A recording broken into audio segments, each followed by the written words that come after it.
to bring things together.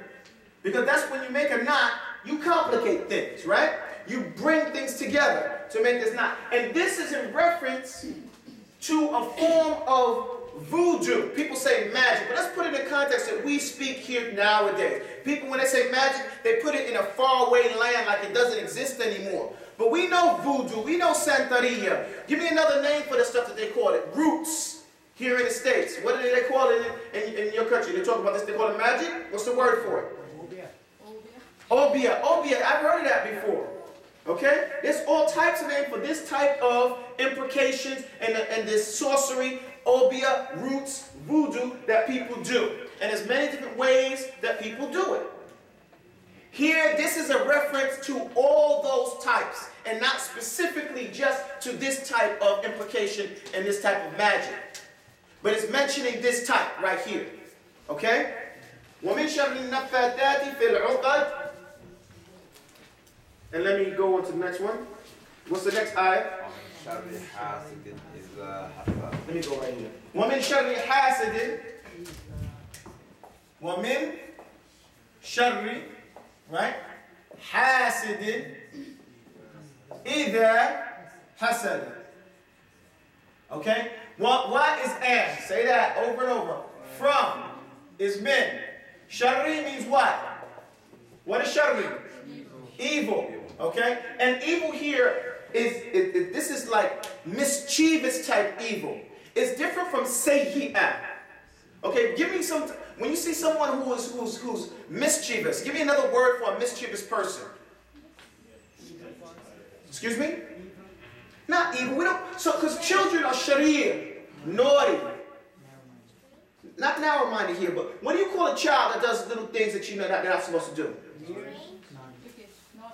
You use the word naughty. So sometimes you use naughty for this word sharia. The word sharia, you say he's a naughty child.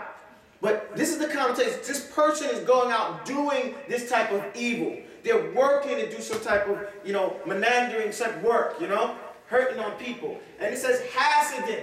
Hasidin, we learned this term before. I call it the ING rule. Okay? We learned it when we learned the word Fatiha.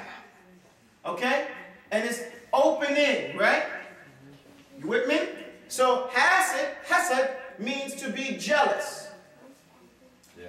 Not just jealous, because we use this word too much and people don't understand it. It means to be envious.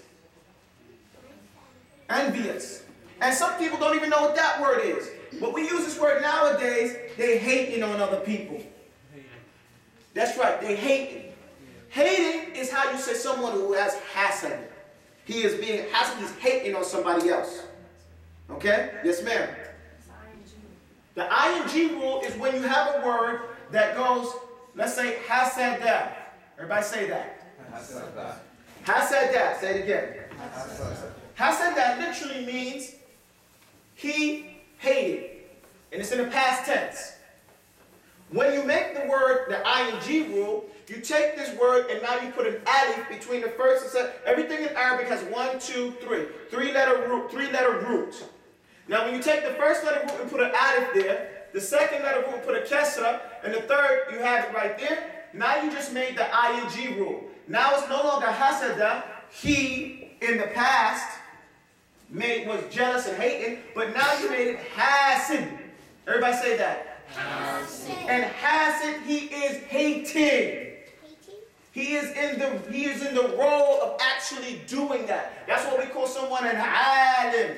He is not only knowing, he is in the act of knowing. He's a hafiz. He's not only has preserved, but he's in the act of preserving. Okay? We call it Fatiha because it not only opens the book, but it's opening the book. Okay? So this is the ING rule.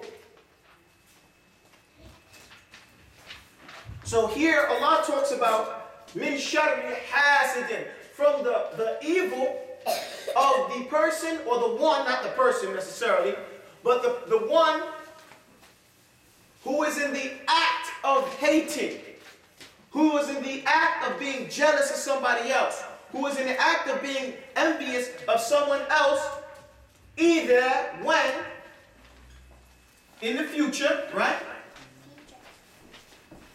Or here, since it's in the future, whenever then. You see how we translate that? Since it's when in the future, we would say whenever hasad that. Whenever he has come with this hasad. So that's in the past time? This one right here? Yeah, hasad. Whenever he hated, would turn into in English, whenever he hates.